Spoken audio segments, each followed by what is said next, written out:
Okay, so the rules are there for us to use, but to use wisely and in the correct manner, not to be taken advantage of, not to be used to try and find a loophole, and not to exploit weaker players or situations.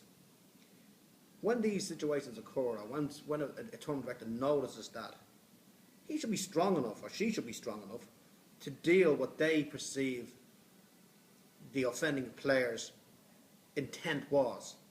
I'm not saying they should play the game for them, but they must understand the game, and they must understand the implications of what that player has done to everybody else in the game. So when a player commits an offence, as I say, either by design or by accident, they need to be, first of all, told what they've done wrong, and secondly, they need to be told they can't do that for this reason. And when a player tries to circumvent a rule or tries to use a rule to their advantage, these should be honed in. Only experienced players will try and abuse a rule or try and play it to their advantage. And experienced floor people and dealers need to know that.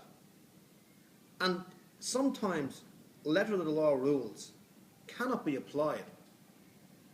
You, as a floor person, as a tournament director, need to know that, hold on, the answer, according to the letter of the law, for dealing with this situation is not the right answer. You must be strong enough to deal with what you perceive is the offence and deal accordingly. And I think floor people need to be given the scope and the freedom to do that. Now, I know we say when we're calling out our rules at the start of an event that, you know, in the interest of fairness, that we don't necessarily going to enforce the rules by the letter of the law. But there has to be something beyond that. There has to be where, if you want judge-made law must come in, you as the floor person must deal with that situation. To give an example, currently we're starting to use the rule for the betting of a turn where if a player bets out a turn and the action changes prior to that person acting, well, the offending player who bet out a turn, he has his full rights restored. That's wrong in my opinion, because that player has two chances of winning the pot. He can bet out a turn, and if the action changes to him, he takes his money back. Or he can increase the bet to him. This gives this player a very, very big advantage. He can try and win the pot from the players in front of him, and if he gets a feel that those players have a better hand than him, he has the right to take his money back and he doesn't get punished accordingly. Equally, by him getting his money back, any player who was to act after him has no chance of winning his money.